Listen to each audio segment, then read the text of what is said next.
கூடியுள்ள அனைவருக்கும் என் இனிய காலை வணக்கம். என் பெயர் எஸ் கிருபா சங்கரி. நான் வந்து 12th படிக்கிறேன்.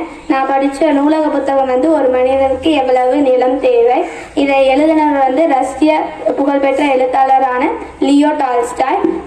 இந்த புத்தகத்தில் வந்து ஃபஸ்ட்டு நான் கதையை சொல்கிறேன். இந்த கதையில வந்து பாகுன்னு சொல்லி ஒரு விவசாயி இருக்கிறாரு. அவர் வந்து குத்தகை நிலத்துல வந்து விவசாயம் பண்ணி லாபம் பார்த்துட்டு வந்துட்டு இருந்தாரு. அவரோட நிலத்துக்கு பக்கத்தால வந்து ஒரு பண்ணை வந்து இருக்குது. அந்த பண்ணையை வந்து பார்த்துக்கிறது வந்து ஒரு பெண் அதிகாரி. அந்த பெண் அதிகாரியோட பண்ணை நிலத்துல வந்து அந்த ஊர்ல இருக்கிற எல்லாருமே வந்து அவங்களோட குதிரை, ஆடு, மாடு எல்லாத்தையுமே வந்து மேய்ச்சலுக்கு விடுவாங்க. அவங்க வந்து இவங்களுக்கெல்லாம் வந்து அபகாரம் ஃபைன் வந்து போட்டிருந்தாங்க. அப்போ வந்து பாகவம்கோட குதிரை, ஆடு, மாடெல்லாம் அங்கே போய் அவருக்கும் வந்து நிறைய அபராதம் வந்து இருந்துச்சு. அப்போ அவர் நிறையா கட்டிகிட்டு இருக்கணும்னு சொல்லி கொஞ்சம் அவர் அந்த குதிரை, ஆடு, மாடெல்லாம் மேய்ச்சலுக்கு வரதை கம்மி பண்ணார்.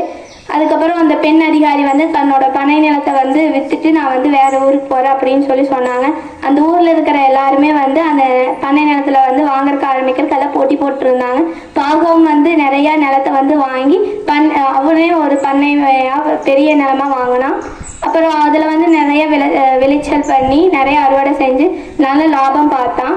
அப்புறம் வந்து அங்கே ஒரு வியாபாரி வந்தார். இந்த நதிக்கு அக்கறையில் வந்து ஒரு ஊர் இருக்குது. அந்த ஊரில் வந்து குறைஞ்ச பணத்துக்கு வந்து நிறைய நிலம் கொடுக்குறாங்க, நீங்கள் அங்கே போய் வாங்கி பாருங்க அப்படின்னு சொல்கிறாரு. பாகவும் தாங்கிட்டு இருக்கிற அந்த பண்ணை நிலத்தை வந்து விற்றுட்டு அங்கே இருக்கிற நிலத்தை வாங்கறதுக்கு போகிறாரு. அங்கேயும் வந்து குறைஞ்ச பணத்தில் நிறைய நிலத்தை வாங்கி நல்லா அறுவடை பார்த்து நல்லா லாபம் சம்பாதிக்க ஆரம்பிக்கிறான். அப்போ வந்து இன்னொரு வியாபாரி வந்து என்னங்கிறாரு, பக்ஷீர் தேசம்னு சொல்லி ஒரு தேசம் இருக்குது, நீங்கள் அங்கே போனீங்கன்னா அங்கே இருக்கிற தலைவருக்கு நீங்கள் வந்து பரிசுகளெல்லாம் கொடுத்தீங்கன்னா அவர் வந்து நீங்கள் எவ்வளோ வேணால் நிலமேன்மே எடுத்துக்கோங்கன்னு சொல்லிடுவாங்க. நீங்கள் அங்கே போய் நிலம் வாங்குங்க அப்படின்னு சொல்கிறாரு.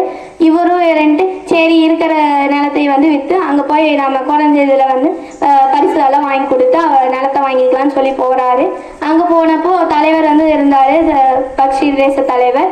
அவர்கிட்ட போய் அவருக்கு பிடிச்சதெல்லாம் வாங்கிட்டு போய் கொடுத்து அவர் சரி எனக்கு இந்த பரிசெல்லாம் பிடிச்சிருக்குது, உங்களுக்கு என்ன வேணும்னு கேட்குறாரு. எனக்கு வந்து உங்களோட நிலம் வந்து நல்லா வளமாகவும் நல்லா இருக்குது, அறுவடை செஞ்சு எனக்கு நிறைய பயன் கிடைக்கும், எனக்கு உங்கள் நிலம் தான் வேணும் அப்படின்னு சொல்லி கேட்குறாரு. சரி உங்களுக்கு வேணுங்கிற அளவுக்கு எடுத்துக்கோங்க அப்படின்னு சொல்கிறாரு. எனக்கு வந்து இந்த நிலம் வந்து முறையான பத்திரப்பதிவு பண்ணி வேணும் அப்படிங்கிறாரு. சரி பத்திரப்பதிவு பண்ணி நாங்களே தரோம், ஆனால் வந்து ஒரு நிபந்தனை இருக்குது அப்படிங்கிறாரு.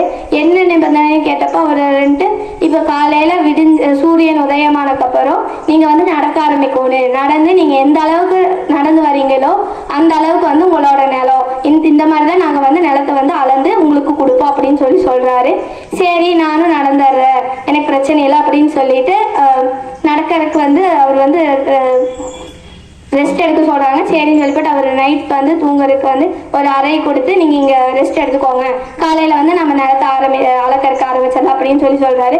அவர் தூங்கும் போது ஒரு கனவு வருது. முதல்ல வந்து வியாபாரி வந்து கனவுல வராரு.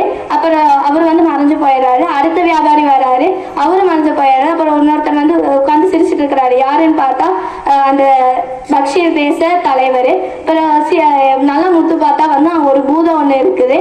அந்த பூதம் வந்து என்ன பண்ண ஒருத்தரோட மேல கால் வச்சு சிரிச்சுட்டு இருக்குது. அந்த கால் வச்சு அந்த படுத்துட்டு இருக்கிறது வந்து யாருன்னு பார்த்தோம்னா இந்த பாகவமா இருக்கிறாரு. இப்போ அவருக்கு வந்து பயந்து அவர் எந்திரிச்சிட்டாரு. அப்புறம் வெளியில வந்து பார்த்தா சூரியன் உதிக்கிற மாதிரி இருக்குதுன்னு சொல்லி போட்டு தலைவர் கூட்டிட்டு வா, தலைவர் கூட்டிட்டு போய் நம்ம போய் அளக்க ஆரம்பிக்கலாம்னு சொல்லி தலைவரை கூட்டிட்டு ஒரு மலைக்கு போறாரு. அந்த மலையில வந்து ஒரு மண்வெட்டியால ஒரு கோடு போட்டு அதில் இதுதான் வந்து தொடக்க இங்கே இருந்துன்னா நீங்கள் ஸ்டார்ட் பண்ண போகிறீங்க அப்படின்னு சொல்லிட்டு தலைவரோட தொப்பி போட்டுட்டு அந்த தொப்பியில் வந்து அவரோட பணத்தை வச்சுட்டு இவர் வந்து நடக்க ஆரம்பிக்கிறாரு. அவருக்கு நடக்கும்போது வேணுங்கிற பொருளெல்லாம் எடுத்துட்டாரு, தண்ணி, சாப்பாடு வேணுங்கிறத எடுத்துட்டு நடக்கிறக்க ஆரம்பிச்சு ஒரு 3 மைல், ஒவ்வொரு மைலுக்கும் ஒரு மைல் நடந்து வந்துட்டாங்கன்னா ஒரு குழி தோண்டி ஒரு குட்டாட்டை போட்டு வச்சுக்கிறாரு, மண் குட்டாட்டை. அந்த மாதிரி 3 மைலுக்கு மேலே நிறைய நடந்துட்டு மத்தியானத்துக்கு மேலே பார்த்தோம்னா அவர் வந்து நிறைய நடந்து ஒரு நீர்வீழ்ச்சி பக்கத்தில் எல்லாம் குழியெல்லாம் போட்டு வச்சுட்டாரு. அப்புறம் பார்த்தா திரும்பி வரக்கு கரெக்டான நேரமாக இருக்குதுன்னு சொல்லிட்டு அவர் திரும்பி நடக்க ஆரம்பிக்கிறாரு. வர வழியில் வந்து அந்த மலை இருக்குல்ல, அந்த மலையில் ஏறிட்டு இருக்கும் இருக்கும்போது வந்து சூரியன் மறைஞ்ச மாதிரி இருக்குது அப்படின்னு சொல்லி நினைக்கிறாரு. அப்போ மேலே இருக்கிறவங்க இல்லை இன்னும் சூரியன் மறையலை, நீங்கள் வாங்க வாங்கன்னு சொல்லி சொல்கிறாரு. அவர் சரி நம்ம ஏறுவோன்னு சொல்லிட்டு அவசரமாக மூச்சு வாங்கிட்டு ஏறிட்டு இருக்கிறாரு. இப்போ சூரியன் மறையறதுக்கும் அவர் வந்து அந்த மலையில் ஏறி அந்த தொடக்க கோட்டுக்கு போகும்போது கரெக்டாக இருந்துச்சு. அப்புறம் இவங்கள நீங்கள் வந்து உங்களோட நிலத்தை எடுத்துட்டீங்க, நீங்கள் நிறைய அளந்துட்டீங்க அப்படின்னு சொல்லி சந்தோஷப்பட்டு சொல்லும் போது அவர் வந்து கீழே பார்த்தா ரத்த கக்கி எல்லாம் அவர் வந்து செத்து போயிட்டாரு. அப்புறம் வந்து அவருக்கு பக்கத்தாலேயே வந்து ஒரு குழி 6 அடிக்கு ஒரு குழி தோண்டி அவர் வந்து புதைச்சிட்டாங்க அங்கே இருந்த தலைவரெல்லாம். இதுலேருந்து என்ன கருத்துனா, நாம் வந்து முயற்சி செய்யணும், முயற்சி செஞ்சோம்னா வெற்றி கிடைக்கும். ஆனால் இதில் வந்து அவர் வந்து முயற்சி செஞ்சார், ஆனால் அந்த முயற்சியில் வந்து பேராசை இருந்தனால அவரால் வந்து ஜெயிக்க முடியல. நன்றி.